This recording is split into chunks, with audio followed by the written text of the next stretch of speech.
Pagi. Selanjutnya setelah materi kita lanjut ke plan tour. Jadi di sini saya berperan sebagai tour guide. Jadi memperkenalkan bangunan apa saja sih yang ada di PT Ajinomoto ini. Di sebelah kanan ini adalah NOB 1, biasa dikenal sebagai kantor utama. Jadi kepengurusannya adalah administrasi data berhubungan dengan pihak instansi luar maupun dengan masyarakat. Jadi di sebelah kiri ini adalah tempat penampungan air hujan. Jadi air hujan itu ditampung, dimanfaatkan kembali menjadi tenaga listrik.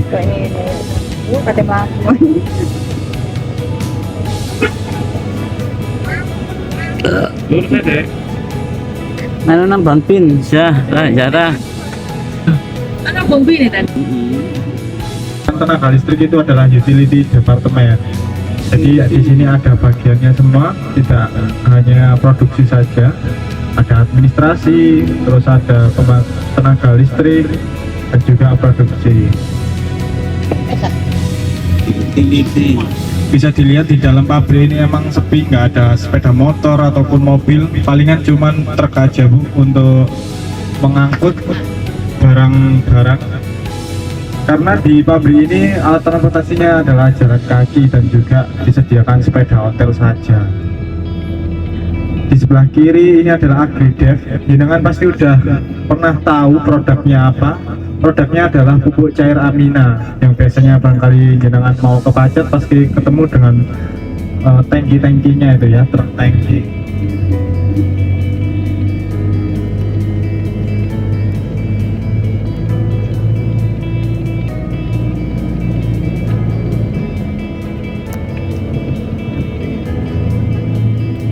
Sebelah kanan ini tempat penampungan tetesnya. Jadi yang tangki itu ada zat amonia, zat kimia dan juga tetes juga. Jadi barangkali pernah dengar micin itu berbahaya. Sebenarnya zat amoniaknya itu sebagai ibaratnya kayak gas LPG-nya. Jadi buat membakar dan membentuk bakteri, nggak langsung dicampur sama tetes tebu.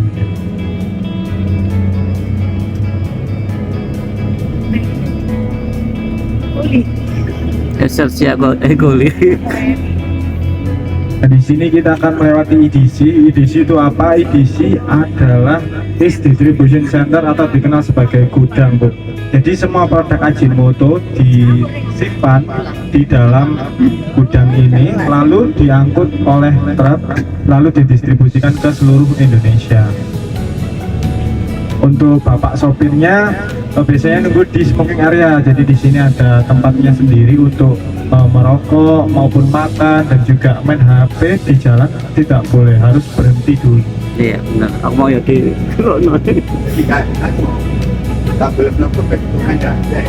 Iya. Ada tempatnya sendiri Pak, dan juga dilarang memfoto area tertentu. Misalnya ada rambu-rambu dilarang memotret, berarti tempat tersebut dilarang merokok. Tujuan pertama kita adalah IMP, Pak Bu. Jadi IMP itu adalah ekstrak meat plant, pembuatan setengah jadinya Masako. Jadi di sini nanti bisa melihat penerimaan dan penimbangan daging yang masih segar. Baik, kita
Ya, Assalamualaikum warahmatullahi wabarakatuh. Selamat pagi, selamat datang di MP1 EMP. Jadi kepanjangan dari EMP sendiri ini adalah ekstrak niklet. Di seksi ini kami memproses ayam, daging ayam yang seperti bisa dibaca, sama daging sapi untuk dijadikan ekstrak atau abon sebagai bahan dasar atau bahan baku masaku rasa ayam sama masaku rasa sapi. Juga untuk sajiku nasi goreng rasa ayam seperti itu. Setiap pagi kita terima seperti sana boleh kita tidak apa-apa. Paling pojok itu ada pihak QC. Pihak QC itu nanti melihat atau memeriksa dokumen, baik dokumen bebas penyakit, dokumen halal, agen iklan dan seperti itu. Kalau sudah lolos baru ayamnya bakal masuk ke sini dan ditimbang. Setiap hari kita terima kurang lebih 12 ton ayam. Untuk suppliernya karena Ajinomoto tidak punya peternakan sendiri, kami membeli dari luar, tapi tetap lokal. Khususnya dari Jombang, Gedek, Pasuruan, itu. Kami kalau ayam masih terima ada tulangnya, tapi ada beberapa spek khusus seperti tidak terima kulit, ya seperti dada kulitnya itu, dada kulit, tidak ada ceker, tidak ada kepala, tidak ada jeroan, sama tidak ada tunggir atau beruku. Jadi hanya bentuk karkas. Setiap pagi dibawa sama mobil box itu ini ada di sana. Bentuknya beku, kemudian kalau sudah lolos spek dari Ajinomoto dan pihak QC baru ditimbang. Satu troli ini kurang lebih berat ayamnya 500 kg. Jadi setiap hari ada 24 troli ayam. Gitu. Kemudian ayamnya ini nanti akan disimpan ke chiller atau seperti lemari es begitu. Ada di sebelah sana, ini dua. Sebelah sana sapi, yang sebelah sini yang ayam. Kemudian kalau untuk yang sapi, kami terimanya setelah menerima ayam, jadi gantian begitu. Kalau ayamnya sudah selesai proses penerimaan, baru kita terima sapi. Kalau sapi, kita 90%-nya membeli dari impor. 10%-nya yang baru lokal. Kenapa kok 10%-nya lokal, 90%-nya impor? Karena pertama, kalau yang impor kami bisa meminta kandungan lemaknya hanya sekitar 10-15% saja. Sedangkan kalau yang lokal itu kurang bisa memenuhi permintaan tersebut. Juga karena setiap pagi kita terima 3,5 ton daging sapi.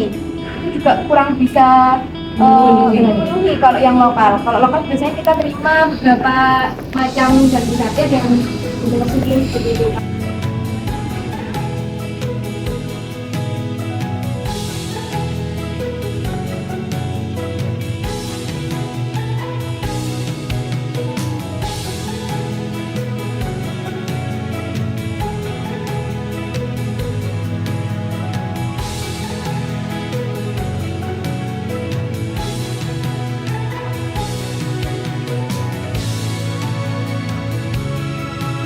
Assalamualaikum warahmatullahi wabarakatuh.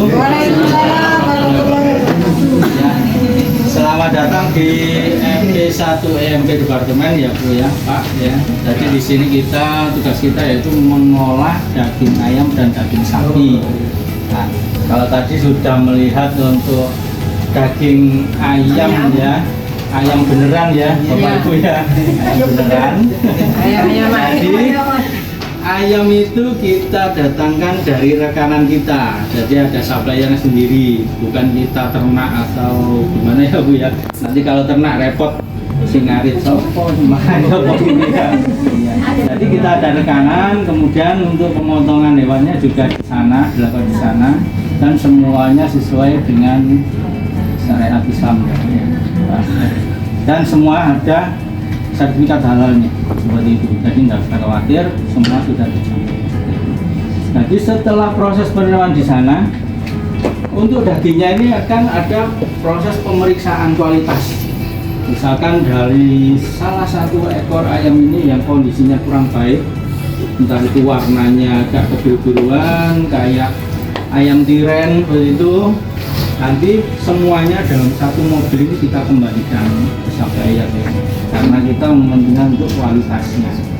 Setelah ada proses pemeriksaan, ada penimbangan, baru ditata di rak seperti yang ada di sana tadi. Kemudian disimpan dulu di ruang pendingin sambil nunggu giliran untuk diolah. Sebelum pengolahan ada proses pencairan esnya. Kurang lebih kalau ayam proses pencairannya kurang lebih 6 jam. Kalau untuk yang daging sapi 18 jam. Kemudian setelah itu ada proses pemisahan daging dan tulang. Seperti ini gambarannya. Nah, untuk proses pemisahan daging dan tulang, tulangnya dikemanakan? Tulangnya nanti direbus selama 2 jam setengah, kemudian diambil kaldunya. Kaldunya dikemanakan? Kaldunya nanti untuk proses pemasakan. Jadi ditambahkan ke pemasakan, dicampur dengan yang daging tadi. Dimasak, dipanaskan selama 4 jam setengah. Selama 4 jam setengah diaduk, dipanasi, kemudian setelah turun ada proses penggilingan. Tujuannya agar tidak ada yang beronggol-beronggol seperti itu. Kemudian ada proses pengeringan, pendinginan, kemudian dikemas dalam transbag yang ada lapisan plastiknya biar tetap bersih.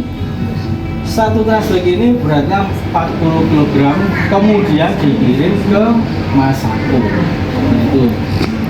Nah, di Masako nanti ditambahkan dengan bumbu-bumbu dapur, giling, kemudian dicampur dengan air, sedikit air dengan minyak ayam, kemudian didapatkan hasil seperti granul seperti itu atau butiran-butiran seperti yang tadi. Kira-kira penjelasan singkat dari saya itu, barangkali ada yang ditanyakan dari Bapak Ibu, Adik-adik. Minyak ayamnya itu yang dari ayam sendiri. Dulu kita ada proses pengolahan untuk pembuatan minyak ayam. Karena proses